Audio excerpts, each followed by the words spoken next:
Após o grande dilúvio, quando as águas finalmente baixaram e a terra se renovou, a humanidade começou a se multiplicar. A família de Noé cresceu, e com ela, uma unidade sem precedentes. Havia um só povo, falando uma só língua, compartilhando uma só cultura. Mas no coração dos homens algo sombrio começou a se formar: o orgulho. Neste episódio do Universo Bíblico, você vai testemunhar o momento em que a unidade humana se transformou em arrogância. E Deus, observando o coração da humanidade, decidiu intervir de uma forma drástica, espalhando os povos e criando a diversidade de línguas que conhecemos hoje. Bem-vindo à história da Torre de Babel.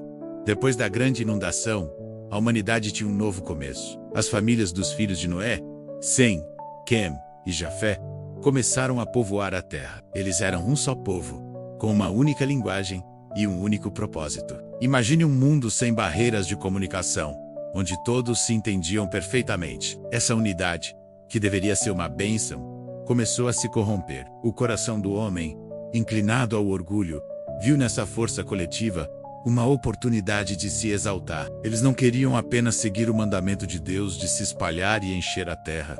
Eles queriam mais. Queriam ser grandes, maiores que Deus, mais grandiosos do que qualquer coisa já vista. A Bíblia nos conta em Gênesis capítulo 11. Disseram uns aos outros: "Vinde e edifiquemos para nós uma cidade e uma torre cujo cume toque os céus.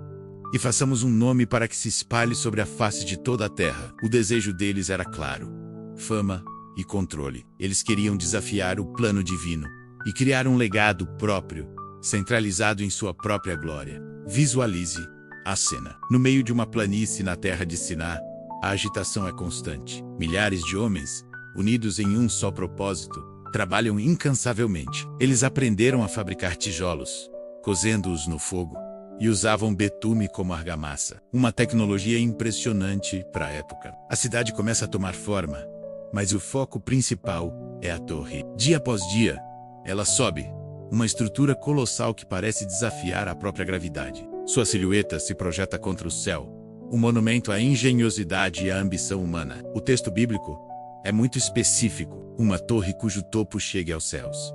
Essa imagem é poderosa. A visão daquela torre, subindo cada vez mais alto, era, sem dúvida, impressionante. Para eles, era o símbolo máximo de sua unidade e poder. Mas por trás dessa fachada de progresso e cooperação, se escondia algo muito mais profundo e perigoso: o desejo de se igualar a Deus, de usurpar a autoridade divina. Vamos analisar a raiz do problema: o orgulho humano. Ao construir aquela torre, a humanidade não estava simplesmente buscando segurança ou um lar. Eles estavam em uma jornada de autoexaltação. A frase "façamo-nos um nome" revela tudo. Eles queriam ser lembrados por suas próprias obras, não pela graça de Deus. Queriam alcançar os céus por seus próprios méritos, desafiando a soberania do Criador. Esse orgulho era a verdadeira argamassa que unia cada tijolo daquela construção. A torre se tornaria o marco de sua autossuficiência, a prova de que não precisavam de Deus. Era uma rebelião aberta, construída pedra sobre pedra. A humanidade não queria apenas alcançar o céu em um sentido literal, mas desafiar o próprio Deus em seu domínio. Mas nada escapa aos olhos do Senhor. Deus, que observa tudo do seu trono celestial, não ignorou a arrogância que crescia na terra. Ele desceu para ver a cidade e a torre que os filhos dos homens estavam edificando. E o que ele viu foi a confirmação de um coração rebelde. A Bíblia relata a avaliação divina: "E disse o Senhor: eis que o povo é um, e todos têm uma mesma língua. E isto é o que começam a fazer. E agora não haverá restrição para tudo o que eles intentarem fazer." Deus reconheceu o poder da unidade humana. Ele sabia que se nada fosse feito, essa união movida pelo orgulho não teria limites para o mal e a arrogância que poderiam alcançar. O projeto de Babel era apenas o começo. Por isso, em sua infinita sabedoria e justiça, Deus decidiu intervir. A intervenção divina não foi com fogo ou dilúvio, mas com algo muito mais sutil e eficaz. Deus aplicou seu juízo diretamente na fonte do poder deles: a comunicação. Ele confundiu as línguas. Imagine o caos que se instalou naquele canteiro de obras. De um momento para o outro, o arquiteto não conseguia mais dar ordens ao mestre de obras. Os trabalhadores que antes cooperavam em perfeita harmonia, agora balbuciavam sons estranhos uns para os outros.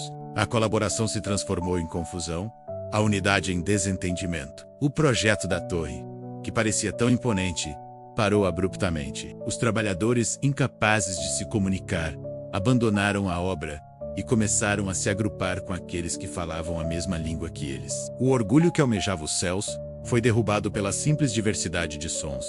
A Bíblia conclui: assim o Senhor os espalhou dali sobre a face de toda a terra, e cessaram de edificar a cidade.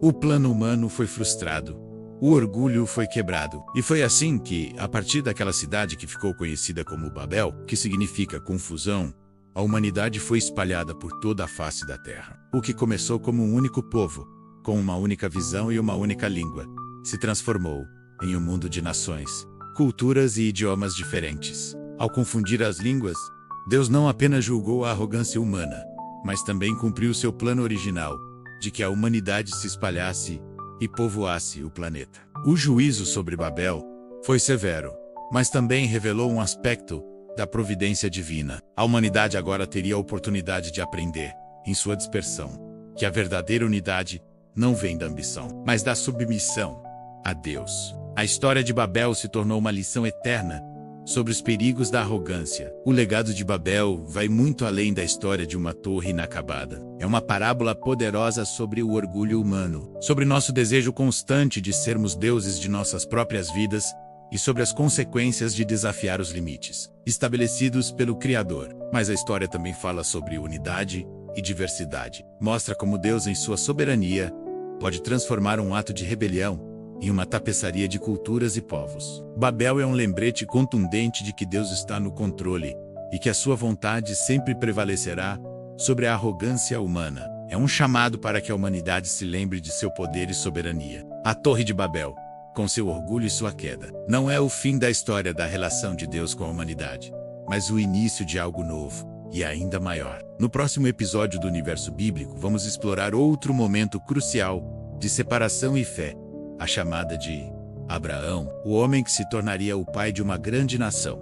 Inscreva-se no Universo Bíblico e não perca nenhum episódio. A Bíblia, como você nunca viu, do Gênesis ao Apocalipse.